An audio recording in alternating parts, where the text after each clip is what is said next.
Right, so this is the Halloween bear vector we're taking to final design, part 2. So as you can see, this is where we left off. Slight differences. I may have shaded the feet, put some little ear bots in here, but other than that, it's exactly the same. So what we're going to do next is we'll want the stitching effect through the body to make it look like it's a raggedy toy, basically. And I've already done it for the main bit. I'm just going to show you how to do this sort of bit at the foot here. Now, all I do is create my line tool, get my pen tool, sorry. Now, I know roughly the line's going to start here. You can make these things up, you don't have to be too accurate. To there, that's fine. Fill of nothing, stroke line of black. And then I'll go for 2 point there. I think I've drawn in 2 point. Round off the cap, round off the corner, and now we want the little stitches across. So again, pen tool, start there, click there, hold and bend so you get the little control node. Now that's too thick, you want them 1 point, I would say. And if you click again now, it'll join the one on which you don't want. You want it to click away from there. So hold down your command key and click off your image, and then you can click again. It should keep the same principles of the brush, so the pen tool, sorry. So we've done that. Click again, the command, hold down the command key, click off, do another one, and you'll get really quick at doing this. And maybe you want one that does actually link, but most you don't. And then that, roughly, is what we want, what we're looking for. So when you zoom out, so here's the one I've already done, and it's just saving time, really. That's all it's doing. So I position that when I want it, which is there. So that now matches this one. So it looks like it's getting more and more scary, as it were. So right now, okay, add a bit of shading. This is fairly straightforward. Let's, for instance, say, let's just put a marker for ourselves. The sun's coming, or the light source is up here. So that's your light source. And all it is to tell you, is to remind you that it's coming from the top right hand corner. So you'll shade here, round here, under this bit here, under this bit here. So there's no shading up there. So what we'll do, right, we'll start to add some shade. Now let's join this and this together to make it all one. So again, Command and G, so it's all grouped. I click away now, click on it. That's connected to that. Let's lock that. So now we can't select it. So everything on this page, not everything. So let's lock everything on this page other than this direction we want the light source. So let's start creating our shadows. So there's going to be one under his chin. So select there, follow the line. It doesn't have to be, and I don't want it to be accurate, because I want quite a wavy black line. I don't want it too regimented. Now it's doing a stroke line, doesn't really matter. Take the stroke line off, fill it with a shaded colour, so not too dark, a bit darker than that maybe. So let's go for, on Illustrator you have a selected palette of black to obviously white, so you don't have to create it yourself, it's already sat there for you. Now you'll notice it's above the stitch line, which is what we don't want, but let's draw it all first and then we can sort that problem out. So we know the light's coming from the top right corner, so there's going to be someone here as well. So I'm not going to be too fussy about this. We know this is a cylinder, so we know light will come from the top and probably around the bottom there, and do that. So there's going to be light under his arm here and all the way over his belly. So we'll just select a little bit there, here, and you'll become as quick just by practicing it. All I can suggest is just keep doing simple things. You know, don't make them too complex for yourself.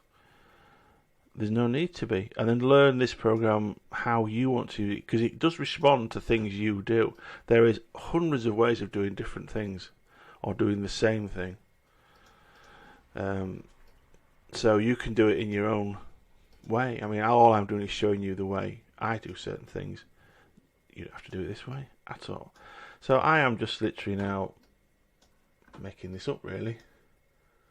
That'll do for that shadow there. That's under his belly and that part of his leg. We need a little bit on this side here. So just, as long as everything's locked, or you want to put it on a different layer, that's entirely your choice. I can show you layers at a later date. You won't interrupt anything else. So let's do a little bit under his eyes. I mean, we don't want to go too mad. Round that off there, make that thicker in the middle than in there, and just round that off a bit here.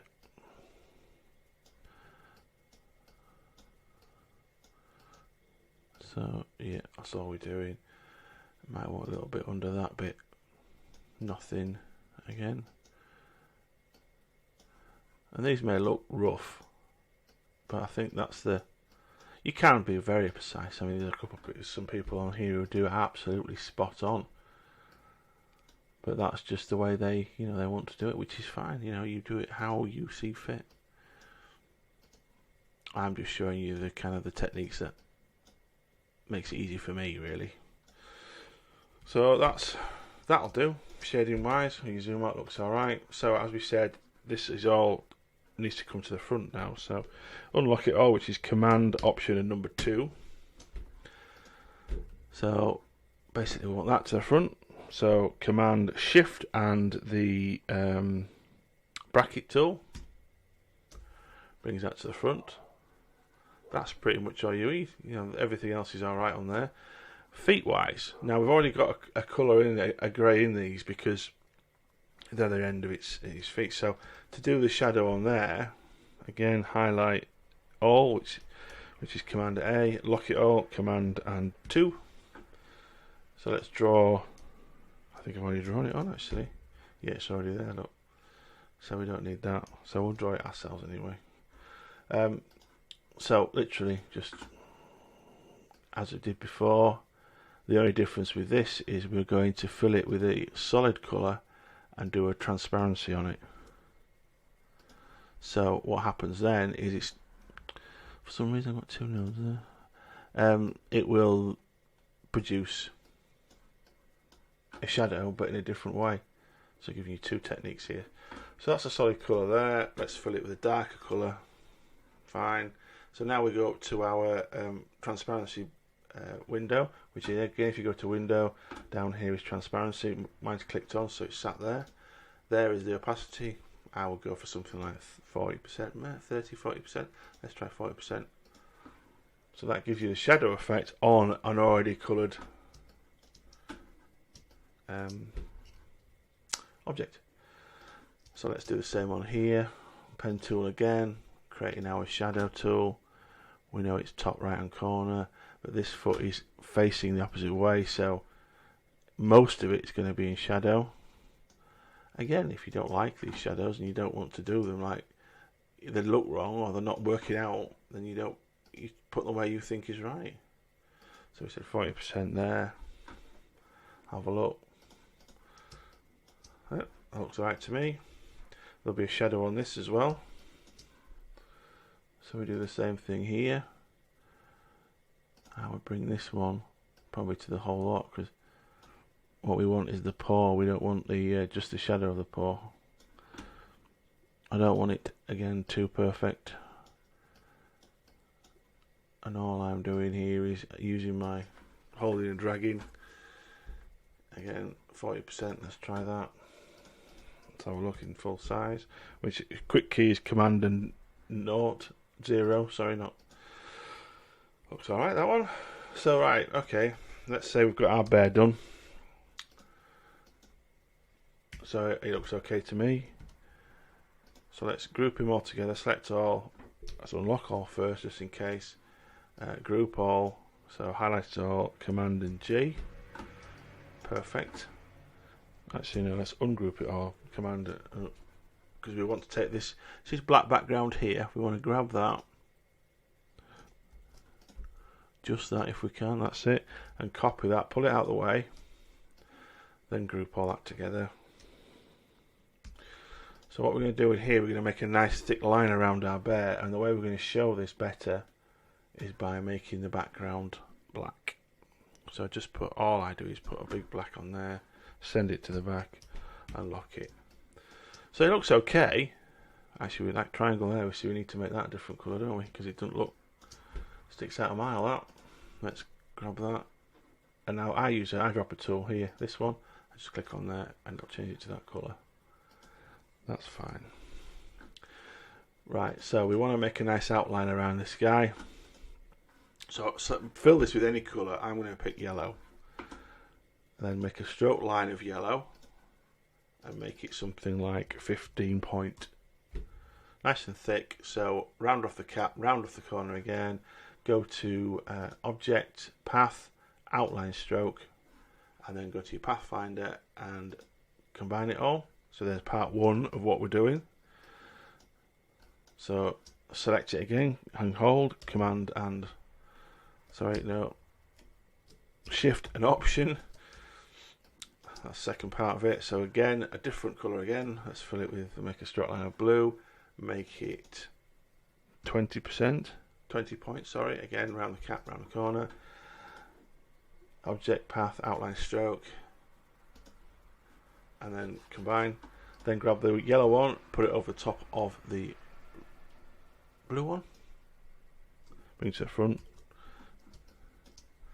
that'd be fine. Highlight them both, go to your Pathfinder and Divide tool, ungroup, Command Shift and G, click on the yellow, remove the yellow, highlight the outline, select to fill it with a,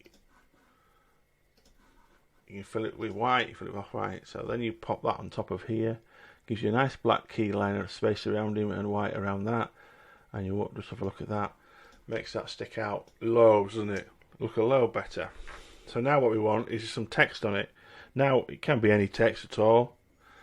Whatever you want to put. I've already written some text. Actually written some text a little bit.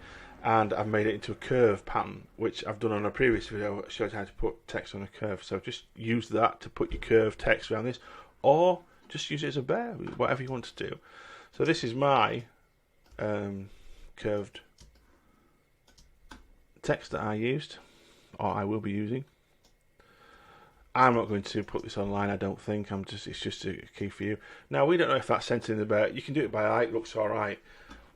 I normally do stuff by eye because at the end of the day, it's an eye that's looking at it. You know, it's not going to be looked at by someone who's going to measure and say, "Oh, that's not, the text doesn't line up with the image." And that's up to you. If you want to make it centered, make it centered. I like a little bit of interaction in there. So that's roughly it. That's how to create a graphic from a pencil, or do your pencil graphic and then make it into a vector file so you can use on a t-shirt. That's the outline, that's what we've created. That's the finished product. And now to save it as a t-shirt, you have to take off this background because you don't want to have black on the t-shirt itself. So it looks funny. Or highlight it all, group it all, go to File, go to Export. Right, I've called it Bear. So PNG, export. Replacing it because I've already saved it. So okay, that shows you what it's going to export. And that is roughly it. So see you next time.